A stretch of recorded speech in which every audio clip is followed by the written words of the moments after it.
Salut les amis, j'espère que tout le monde va bien. On se retrouve pour une nouvelle vidéo. On démarre avec l'anniversaire d'une légende madrilène. Il a 38 ans. Marcelo, le défenseur brésilien, on lui souhaite évidemment un très joyeux anniversaire. Et on peut rappeler aussi ses statistiques du côté du Real. 546 matchs, 38 buts, 104 passes décisives, 6 titres de champion d'Espagne, 5 fois vainqueur de la Ligue des Champions.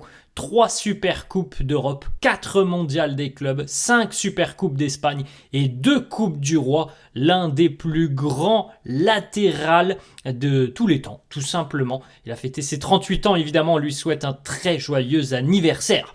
On continue les amis avec les unes des quotidiens madrilènes. Alors je ne sais pas si vous avez suivi, en tout cas hier, dans l'après-midi, on nous a annoncé une conférence de presse de Florentino Pérez. Elle n'était pas du tout prévue cette conférence de presse. Donc conférence de presse à 18h du président madrilène. On va regarder quelques déclarations dans quelques instants. Marca qui titre Desconcierto, confusion, désarroi. On a pas mal de choses à dire et à ressortir de cette conférence de presse, même si, je vais le dire tout de suite, je pense que nous, du point de vue des personnes qui sont extérieures au club, des personnes qui sont tout simplement de simples supporters, je pense pas que ça soit une conférence de presse qui soit très intéressante à notre point de vue. Je vais vous présenter les quelques déclarations qui sont assez marquantes, mais au final, il y a rien d'intéressant si ça concerne le sportif parce qu'il n'a pas voulu répondre tout simplement le président hier sur le sportif, et il est arrivé avec une volonté, voilà, une volonté d'en découdre hier. Florentino Pérez, je ne l'ai jamais vu comme ça. Jamais j'ai vu le président Florentino Pérez comme ça, volonté d'en découdre. Il s'en est pris ouvertement à de nombreux médias, à de nombreux journalistes et à aussi, surtout, bien c'est marqué ici, hein, no hizo ninguna autocritica, donc il n'y a eu aucune autocritique et surtout, il n'a pas parlé de la situation sportive, donc pour nous, les amis qui sommes extérieurs au club, c'est vraiment ce qu'on aurait voulu savoir, comprendre. C'est un petit peu ce qui se passe au sein du club. Il n'y a pas eu de réponse là-dessus.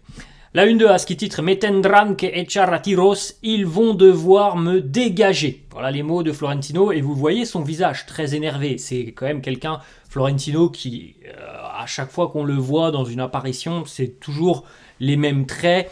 C'est quelqu'un vraiment de très sérieux, de très professionnel. Hier, véritablement, on sentait de la haine chez Florentino lors de cette conférence de presse. Pourquoi me tendrán que echar a tiros? Parce qu'il va y avoir de nouvelles élections. Selon le président, certaines personnes veulent lui mettre des bâtons dans les roues et certaines personnes veulent aussi nuire au Real Madrid. Donc il a dit, eh bien, on va refaire des élections. Si certains ne veulent plus de moi, on va refaire des élections. Présentez-vous face à moi et gagnez ces élections et je partirai. En tout cas, il l'a dit aussi très, très ouvertement hier. Il n'a pas du tout l'intention de partir, sauf si évidemment il vient à perdre les élections. Chose, les amis, qui à mon avis n'arrivera pas. Kylian Mbappé qui poste une petite photo sur Instagram. On va revenir sur les déclats dans quelques instants. Mbappé était de retour à l'entraînement hier. Bon, c'est quand même un petit peu particulier, hein. Ça, c'est vrai que ça laisse quand même planer un doute assez particulier, les amis, puisque samedi, il n'a pas pu terminer la séance d'entraînement juste avant le Classico. Lundi, c'était jour de repos et donc il est venu, on l'a vu, s'entraîner en individuel au centre d'entraînement. Et hier, il participe à la séance d'entraînement. Bon, c'est quand même particulier, il a pu s'entraîner quasiment tous les jours, mais il n'a pas pu jouer le Classico. C'est encore une fois une situation particulière autour de Kylian Mbappé. Petite information de l'entraînement de la veille, Dean Huijsen continue son processus de récupération. Jude Bellingham et Rudiger se sont entraînés à l'intérieur des installations. Mendy, Militao, Arda, Rodrigo et Valverde continuent eux aussi leur récupération. On rappelle que le Real jouera demain face au bon dernier de Liga, le Real Oviedo, qui est déjà relégué. Selon Rodra et ESPN, les récentes sessions d'entraînement du côté du Real se concentrent à l'heure actuelle sur le fait de maintenir une atmosphère positive au sein du groupe. Oui, allez, on va se dire que ça sera déjà pas mal si on termine la saison en n'ayant pas trop de blabla extra sportif. Les résultats, les amis, bon, je sais pas si on doit attendre quelque chose de cette fin de saison, on verra bien. En tout cas, voilà, on espère que l'attitude et l'ambiance générale sera quand même un peu moins pesante que sur les dernières semaines. Sinon, voilà, vite que cette saison se termine. Une autre petite déclat de Kylian Mbappé, une autre déclat de Mbappé qui nous dit donc le Real c'est le plus grand club au monde. C'est une bénédiction pour moi de faire partie de ce club et de ce projet. Kylian a été interviewé par Vanity Fair. Je pense encore une fois que si certains pouvaient douter, cette déclaration prouve bien que chez Mbappé, il n'a aucune, mais alors aucune intention de quitter le Real. Il est, selon lui, il est là où il doit être, là où il voulait jouer. Donc la fameuse campagne que l'on a vue la semaine dernière avec cette pétition, les amis, je pense que ça n'aura aucun, mais alors vraiment aucun impact. Ensuite, une petite information stat sur Ferland Mendy, les amis. Ferland qui a quand même manqué 440 jours au cours des 2 dernières saisons après cette blessure. Que dire de plus? Moi, je le répète, à chaque fois qu'on parle de Ferland Mendy, je répète les mêmes choses. Ce n'est pas un joueur fiable, ça va pas plus loin. Lorsqu'il est à 100%, c'est un très bon joueur. Malheureusement, il est que trop rarement à 100%. 440 jours de blessure en 2 ans. Voilà. J'ai rien d'autre à rajouter, tout est dit. Ensuite, on a une réaction d'Iker Casillas. Iker Casillas, alors, Casillas, d'ailleurs, il a réagi hier aux propos aussi de Florentino Pérez je crois, juste avec un petit émoticône de quelqu'un qui se prend la tête parce que je pense que tout le monde hier a été surpris de cette conférence de presse et tout le monde a été surpris aussi de ce qu'a annoncé ou des propos tout simplement de Florentino Pérez et donc il a mis un émoticône de quelqu'un qui se prend la tête. Bref, Iker là il nous parle de José Mourinho, il nous dit je n'ai aucun problème avec Mourinho, il semble être un grand professionnel. Mais je ne le veux pas au Real Madrid. Je pense que d'autres entraîneurs pourraient être meilleurs pour cette équipe et pour le club qui est le club de ma vie. Ce n'est qu'une opinion personnelle, rien de plus. On peut être d'accord là-dessus. Moi, je l'avais dit, je vais pas m'en cacher, je l'avais dit à 3-4 semaines. Moi non plus, c'était pas mon choix. Hein. Enfin, moi, j'ai rien à dire. Hein. Je ne suis personne, mais moi, je voulais pas de José Mourinho. Et les amis, on va pas trop tergiverser. Il y a quand même de très très très grandes chances que ça soit José Mourinho le nouvel entraîneur. Moi, j'aurais préféré d'autres options. Je vous avais dit Jürgen Klopp, ça se fera pas. Ça sera José Mourinho. Eh bien, j'espère que José aura déjà la capacité à remettre ce vestiaire à l'endroit et on verra bien ce que ça donnera par la suite. Après, personnellement, moi non plus, je voulais pas forcément que ça soit José Mourinho. Bon, voilà, c'est comme ça, ça sera certainement le technicien portugais. Petite information, hier, l'Espagne a annoncé sa pré-liste des joueurs donc, pour le mondial. 3 joueurs du Real sont présents, Dean Huijsen, Gonzalo Garcia et Fran Garcia. Alors attention les amis, c'est bien la pré-liste, hein, donc on verra la liste définitive, je pense, dans les tout prochains jours. Ce qui est déjà important, c'est de noter que Dani Carvajal n'est pas présent et donc que Dani Carvajal ne participera pas à ce mondial.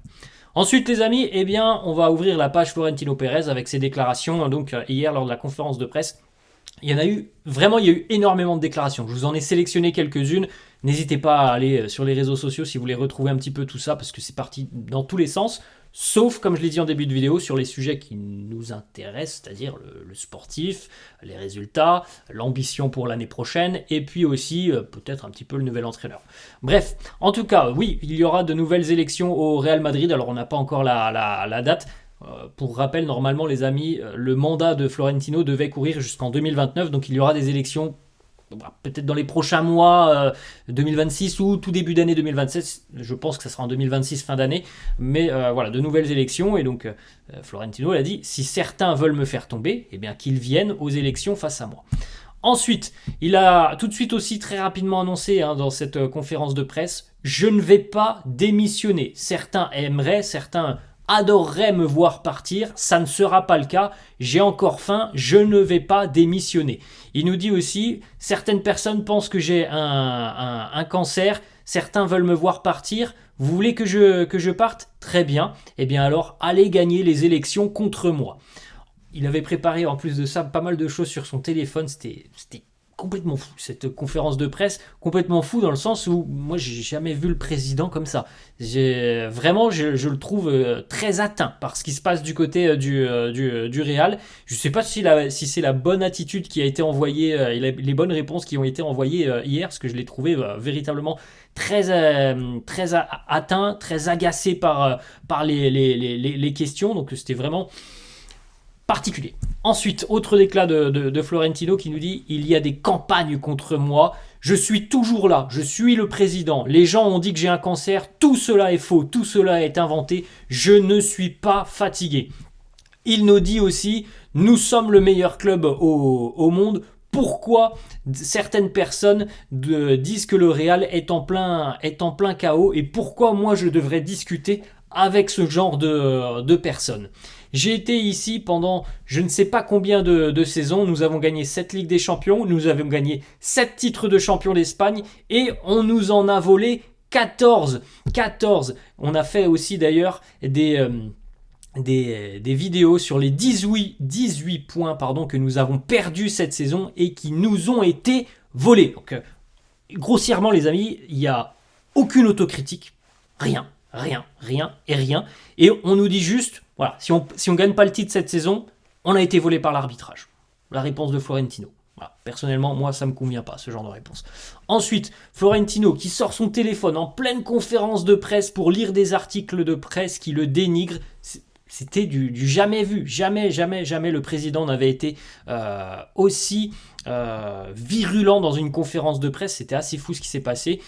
Il parle notamment à un journaliste d'ABC et il nous dit « Vous, Rubén Canizares, en le pointant du doigt, vous m'attaquez tous les jours. Vous attaquez le Real tous les jours. Je vais annuler mon abonnement chez vous. » Ensuite, en parlant d'une femme qui aurait écrit aussi un article, alors je crois que c'est le média Relevo, il nous dit, Florentino, une femme a écrit cela, je ne sais même pas si elle s'y connaît en football. Un petit peu de misogynie en plus de ça, complètement dingue ce qui s'est passé hier.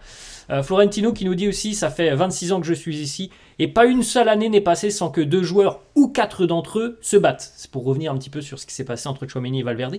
Il nous dit, je trouve cela terrible, je trouve cela terrible que ça puisse fuiter. Ils se battent chaque année depuis que je suis ici, comme les jeunes le font, tu donnes un coup de pied à l'un, l'autre te rend l'appareil et ensuite ils redeviennent amis. Pour moi, la fuite est pire parce qu'elle sous-entend qu'il y a plus que le simple combat. Le lendemain, ils sont amis et vont prendre un café. Je pense que c'est la première fois que je vois quelque chose comme ça en 26 ans ici, et cela m'inquiète aussi énormément. Valverde et Tchouaméni, ils sont amis. Ce sont des gars phénoménaux. Voilà. Selon Florentino, les amis, tout va bien. Tout va bien dans le vestiaire, il n'y a aucun problème, rien. Voilà. Tout va bien, tout se passe très bien dans le meilleur des mondes au Real Madrid. Lunaire ce qui s'est passé hier. Florentino, encore une fois, hier est revenu sur la question des journalistes. C'était aussi de parler un petit peu de l'état de l'équipe. Il nous dit, ça a été très clair, je ne suis pas là pour parler de ça. Voilà. Au moins, la réponse est claire. Une petite analyse sportive, il nous dit, on fera ça après les élections. Et ensuite, une question aussi sur le nouvel entraîneur, l'éventuelle arrivée de José Mourinho. Nous n'en sommes pas encore là. Donc voilà, tout ce qui concerne le sportif, qui nous intéresse, nous les amis, les réponses, ça a été « j'en parle pas, on n'est pas venu pour parler de ça ». Voilà. Ensuite, une autre déclat de Florentino, on va terminer d'ailleurs là-dessus les amis, enfin on a 2 informations, mais la première, Florentino va attaquer le Barça auprès de l'UEFA sur l'affaire Negreira. L'affaire Negreira est le plus grand scandale de l'histoire, ce sont les mots de Florentino. Ils ont payé des arbitres pendant 2 décennies, et dans la 3e décennie, ce sont encore les mêmes arbitres qui jouent contre nous. Donc voilà, selon Florentino, si le Real ne gagne pas cette année, si le Real ne gagne pas l'année dernière, c'est aussi en grande partie à cause de l'arbitrage. Donc là, il est en train de revenir sur des choses qui ne sont pas... Alors certes, l'affaire Negreira n'a pas été complètement résolue, jugée, certes, mais là, il nous parle de choses... Les amis, voilà, faut aller de l'avant. Hein. L'affaire Negreira, faut commencer un petit peu à la laisser derrière. Faut qu'on aille de l'avant du côté du Real. Et là, les déclarations, mais c'est lunaire. Là, franchement, ce qui se passe du côté du Real à tous les étages, mais je trouve ça complètement dingue, les amis. Il nous parle de l'affaire Negreira. Mais en tant que supporter, les amis, mais qu'est-ce qu'on en a à foutre de l'affaire Negreira en ce moment? Qu'est-ce qu'on en a à foutre? Et il vient nous parler de ça hier, le président. C'est lunaire. Le Barça, évidemment, a réagi sur les réseaux sociaux. Alors, pas mal de moqueries de la part des Barcelonais sur le président hier. Et aussi, par rapport à l'affaire Negreira, le Barça nous dit, envoie un message en disant « Nous vous informons que notre service juridique examine attentivement les déclarations et accusations. Celles-ci sont actuellement analysées. Les mesures à prendre sont en cours d'évaluation. Le cas échéant, les positions et décisions adoptées seront communiquées. » Donc voilà ce qui s'est passé hier du côté du Real. Franchement les amis, de la part d'un club comme le Real, avec le prestige du Real, avec l'identité de ce club et ce que doit renvoyer le Real, je trouve que là, plus les jours passent, plus on est en train de s'enfoncer et d'être ridicule. Ridicule. Voilà la fin de cette vidéo les amis, j'espère que ça vous a plu. N'hésitez pas comme d'hab à lâcher un petit pouce bleu, n'hésitez pas non plus à vous abonner à la chaîne. Je vous souhaite une bonne journée. Je vous dis à la prochaine. Ciao.